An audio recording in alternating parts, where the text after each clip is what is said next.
काराना सांसद चौधरी इकराम मुनव्वर हसन ने संसद में उठाई गरीबों और मजलूमों की आवाज। आइए और क्या बोली चौधरी इकराम हसन, सुनते हैं उनकी जबानी। आपने मुझे इस विशेष चर्चा पर बोलने का मौका दिया। भारत के संविधान के 75वें वर्ष की चर्चा के मौके पर मैं सबसे पहले संविधान बनाने वालों की दूरदृष्टि को सलाम करती हूँ। एक युवा सांसद के तौर पर मैं अपनी उम्मीदों को संविधान के साथ जोड़कर खास तौर पर ये बताना चाहती हूँ कि आज हमारे देश में पिछड़े, दलित, अल्पसंख्यक समुदाय को किस तरह अपने संवैधानिक अधिकारों और आज़ादियों की हिफाजत के लिए हर रोज मुश्किलों का सामना करना पड़ रहा है। Doctor B.R. अम्बेडकर के कथन से अपनी बात रखना चाहती हूँ। उन्होंने कहा था, मुझे अपने भारतवर्ष पर फक्र है कि जिसके पास ऐसा संविधान है जो लोकतंत्र, समाजवाद और सेक्युलरिज्म को संजोता है। लेकिन आज ऐसा लगता है जैसे संविधान की किताब तो है पर इसे चलाने वालों का ईमान गुम हो गया है।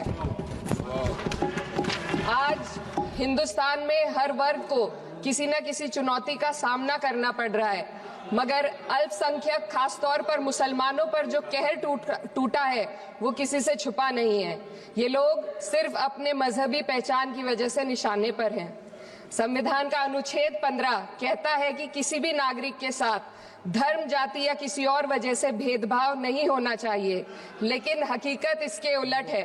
हालात इस कदर बिगड़ चुके हैं कि hate speech, mob lynching, bulldozer द्वारा घरों को गिराने की घटनाएं आम हो गई हैं। खास तौर पर उत्तर प्रदेश में, जहां ऐसा लगता है जैसे कानून के नाम पर जंगल राज चल रहा हो।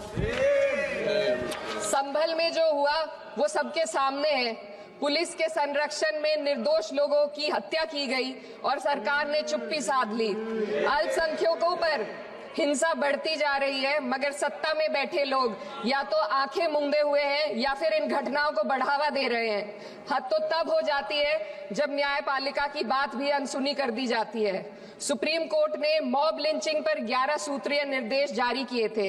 इसमें साफ कहा गया था कि राज्य सरकारें और पुलिस इस तरह की घटनाओं को रोकने और दोषियों पर सख्त कार्रवाई करने के लिए जिम्मेदार है, लेकिन आज भी इन निर्देशों पर अमल नहीं हो रहा है।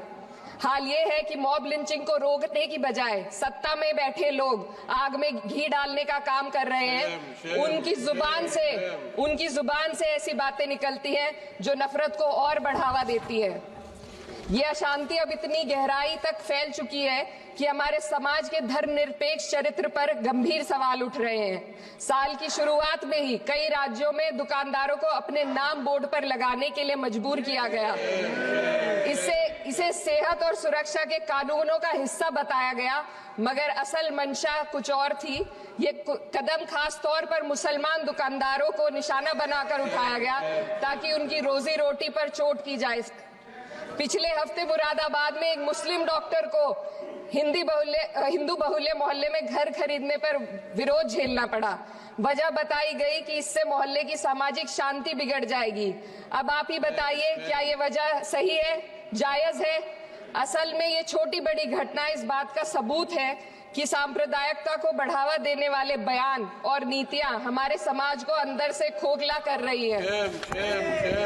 उत्तर प्रदेश में यति नरसिंहन ने बेहद घटिया बयान दिया, लेकिन सरकार इन बयानों पर कोई कार्रवाई नहीं कर रही।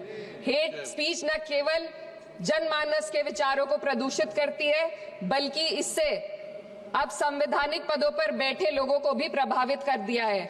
अभी हाल ही में माननीय उच्च न्यायालय इलाहाबाद के माननीय न्यायाधीश ने ऐसे बयान दिए जिसका संज्ञान खुद सुप्रीम कोर्ट को लेना पड़ा। संविधान के अनुच्छेद 29 और 30 ने अल्पसंख्यकों को उनके मजहबी और सांस्कृतिक हक दिए हैं ताकि वो अपनी पहचान को बचा सके और अपने संस्थान चला सके, लेकिन आज उन्हीं हकों पर हर तरफ से चोट की जा रही है। वक्फ जैसे बिल लाकर उनके धार्मिक अधिकारों को छीनने की कोशिश की जा रही है। आज अल्पसंख्यक समुदाय को संविधान द्वारा दिए गए अपने बुनियादी अधिकार पाने के लिए लंबी लड़ाई लड़नी पड़ रही है। ऐसे कई मामले अदालत ने न्याय देकर संविधान की रक्षा की है, लेकिन अदालती प्रक्रिया में जो समय लगता है उसकी वजह से देश के सामाजिक ताने बाने को भारी नुकसान उठाना पड़ता है। मिसाल के तौर पर इलाहाबाद हाई कोर्ट ने 2000 2004 के मदरसा एक्ट को रद्द कर दिया था, जिससे मदरसों के संचालन पर सवाल उठे। हालांकि सुप्रीम कोर्ट ने बाद में इस फैसले को पलट दिया और एक्ट को वैध करार दिया, लेकिन इस प्रक्रिया में जो समय लगा उसने अल्पसंख्यकों को बेचैनी और संघर्ष के दौर में डाला है। इसी कड़ी में प्लेसेस ऑफ वर्शिप एक्ट 91 भी आता है और कई अन्य अधिकार, उन्हें भी इसी तरह अदालती लड़ाइयों में उलझाया जा रहा है। ये स्थिति न केवल अल्पसंख्यकों के अधिकारों की राह में रुकावट है, बल्कि justice delayed is justice denied जैसी कहावत को सिद्ध करती है।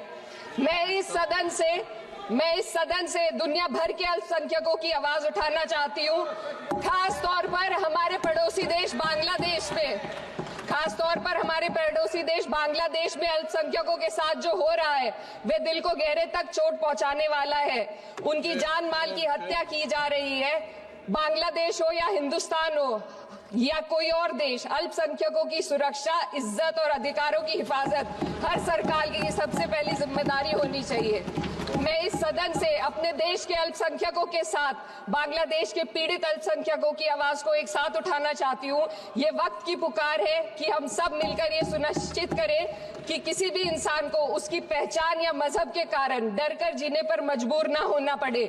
जहाँ हक छीने जाते हैं वहाँ अमन खो जाता है। ये बात हर सरकार को समझनी चाहिए। अगर हम सच में अपने संविधान का सम्मान करना चाहते हैं तो हमें नफरत और भेदभाव को खत्म करना होगा। हमें ये दिखाना होगा कि ये मुल्क हर वर्ग, हर जाति, हर धर्म और हर समुदाय का है, और जब तक ऐसा नहीं होगा तब तक संविधान की आत्मा सिसकती रहेगी। सर, अपनी बात को खत्म करते हुए मैं एक शेर अर्ज करना चाहती हूँ। ये दाग दाग उजाला, ये शब्द